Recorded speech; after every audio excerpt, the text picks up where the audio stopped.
کسی که بمیرد که جهاد نکرده باشد و محبت جهاد را نداشته باشد، اون با ایمان از این دنیا نرفته است. دروازه ها و مرزها را باز بکند تا همه کنار هم برویم و در کنار مسجد الاقصی همون جا جن را به جن آفرین تسلیم بکنیم،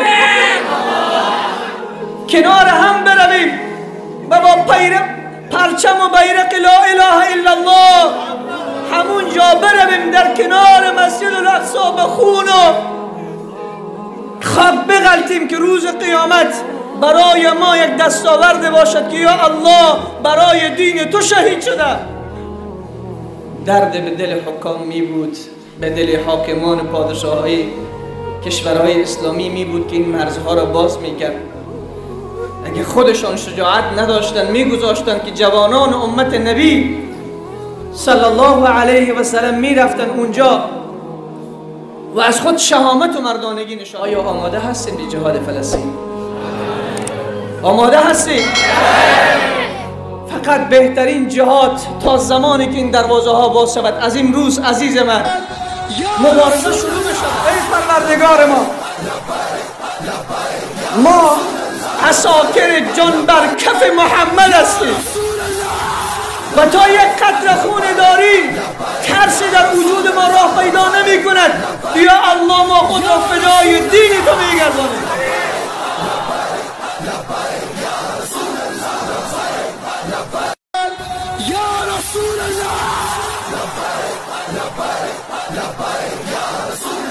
ما را بیدار میکنه.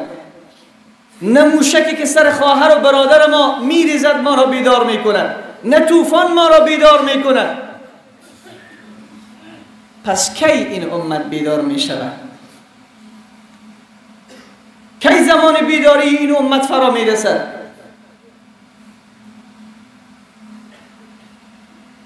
وقتی از بسیاری ها را از جهاد نام ببری،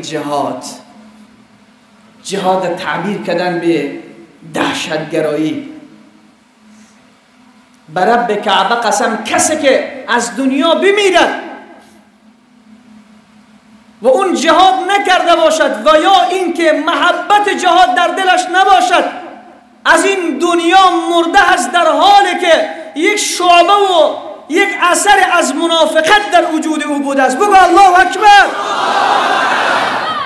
کسی که بمیرد و جهاد نکرده باشد و محبت جهاد را نداشته باشد، اون با ایمان از این دنیا نرفته است.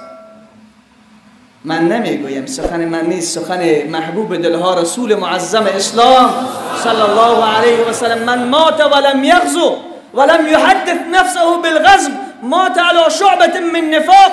حدیث صحیح سنن ابو داود است. کسی که بمیرد و جهاد نکند و محبت جهاد را به دل خود نداشته باشد، مرده به شعبه و مرده به خصلت از خصلت منافقت. بیا این جوانان عزیز کمر بسته بکنیم.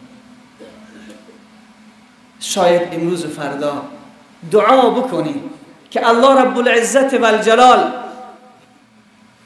این دروازه ها و مرزها را باز بکند تا همه کنار هم برویم و در کنار مسجد الاقصی همون جا جن را به جن آفرین تسلیم بکنیم.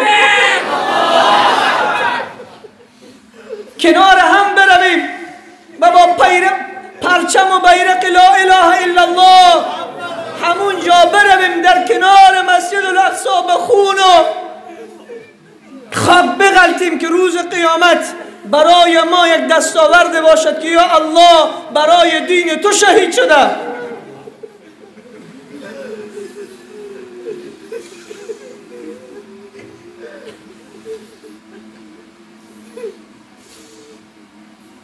ای کاش درد به دل حکام می بود، به دل حاکمان پادشاهی کشورهای اسلامی می بود که این مرزها را باز می کرد. اگه خودشان شجاعت نداشتن می گذاشتن که جوانان امت نبی صلی الله علیه و سلم می رفتن اونجا و از خود شهامت و مردانگی نشان می دادن. آیا آماده هستیم به جهاد فلسطین؟ آماده هستیم؟ فقط بهترین جهاد تا زمانی که این دروازه ها باز شود. از امروز عزیز من مبارزه شروع بشود. از امروز باید مبارزه را ما شروع بکنیم. اول مبارزه با نفس. از امروز به الله تعهد می سپاریم که یا رب، ای پروردگار ما عساکر جان بر کف محمد هستیم و تا یک قطره خون داریم ترسی در وجود ما راه پیدا نمی کند. یا الله ما خود را فدای دین تو می گردانیم. از امروز جهاد بر علیه نفس، چون از درون فتح شروع می شود. جهاد با شیطان، چه مادر است، چه خواهر است، چه برادر است. این یک اعلان عمومی است که باید از امروز شروع بکنیم. دیگر بس از زمان ذلت به پایان رسید. تا چه وقت ما گردن به ذلت و خواری بگذاریم؟ 2 میلیارد مسلمانیم. آدم از بی‌بصری بندگی آدم کرد، گوهری داشت ولی نظر قواد و جمع کرد. او ز اخلاق غلامان ز سگان خوارتر است. من ندیدم سگ پیش سگ سر خم کرد. ما که الله داریم، ما که محمد داریم صلی الله علیه و سلم، ما که قرآن داریم،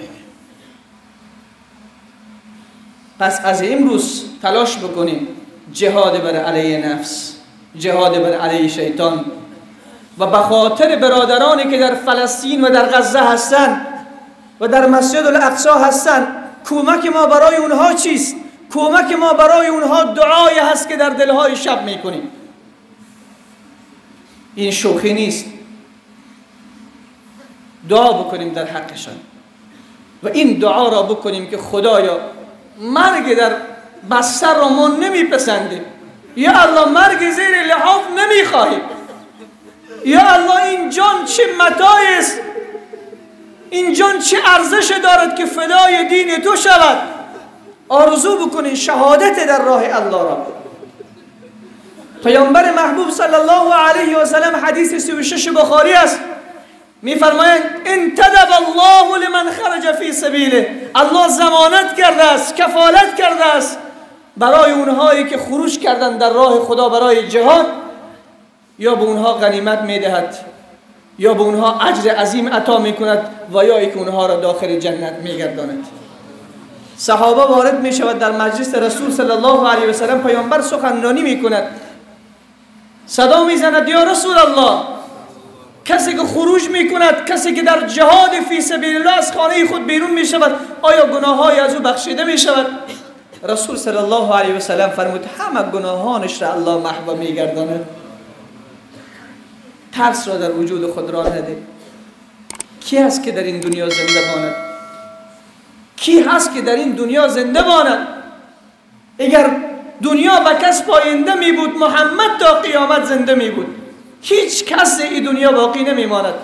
پس چه زیبا هست که تو شهید بشوی.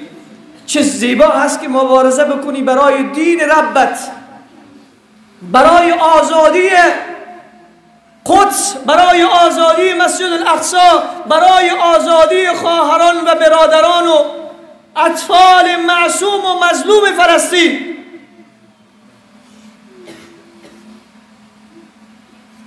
دعا بکنین عزیزان من.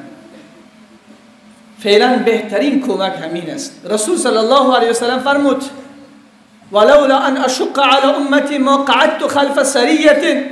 پیامبر محبوب صلی الله علیه و سلم فرمود اگر تکلیف به اصحاب من نمی بود، اگر تکلیف به یاران من نمی بود، هیچ جهاد و هیچ نبرد، هیچ غزوه‌ای نمی بود که من از اون عقب نشینی می کردم، همه جا می رفتم. چرا؟ رسول صلی الله علیه و سلم فرمود ولوددت انی اقتل فی سبیل الله ثم احیا ثم اقتل ثم احیا ثم اقتل ثم احیا. رسول صلی الله علیه و سلم فرمود من در هر جهاد اشتراک میکردم. چرا؟ برای اینکه دوست دارم من محمد شهید بشوم، دوباره زنده بشوم، باز شهید بشوم، دوباره زنده بشوم، باز شهید بشوم، دوباره زنده بشوم. شهادت در راه الله مقام خیلی بلند دارد. رسول صلی الله علیه وسلم فرمود من اغبرت قدماه فی سبیل الله. الله اکبر. کسی را که دو تا پاهایش گرد آلود شود، غبار آلود شود در جهاد فی سبیل الله ساعت من نهار، یک ساعت از روز، فهما حرام علی النار، این دو تا پای به آتش جهنم حرام است. تکبیر. یا الله کی آن زمان فرا میرسد که ما را هم بپذیری که فدای دین تو شویم. یا الله کی آن زمان فرا میرسد که ما هم دشمنان تو را از زمین نیست و نابود بگردانیم.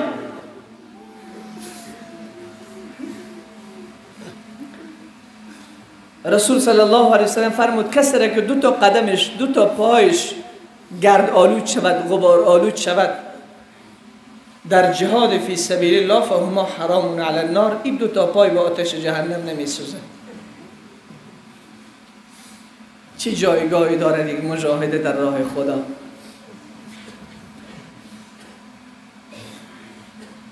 کسی که جهاد در راه الله می کند،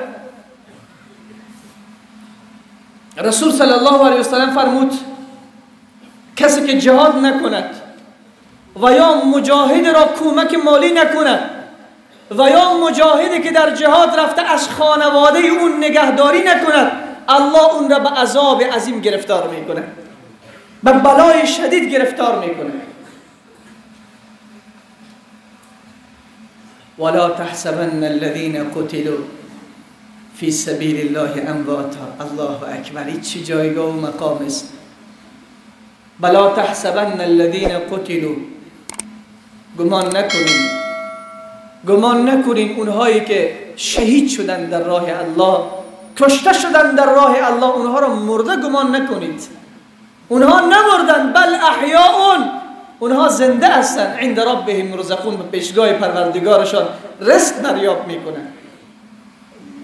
ولا تقولوا لمن يقتل في سبيل الله اموات، هرگز اونهایی که کشته میشوند در راه الله اونها را مرده نگویید. بل احیاء ولکن لا تشعرون، اونها زنده هستند، شما شعور ندارین، شما نمیفهمید.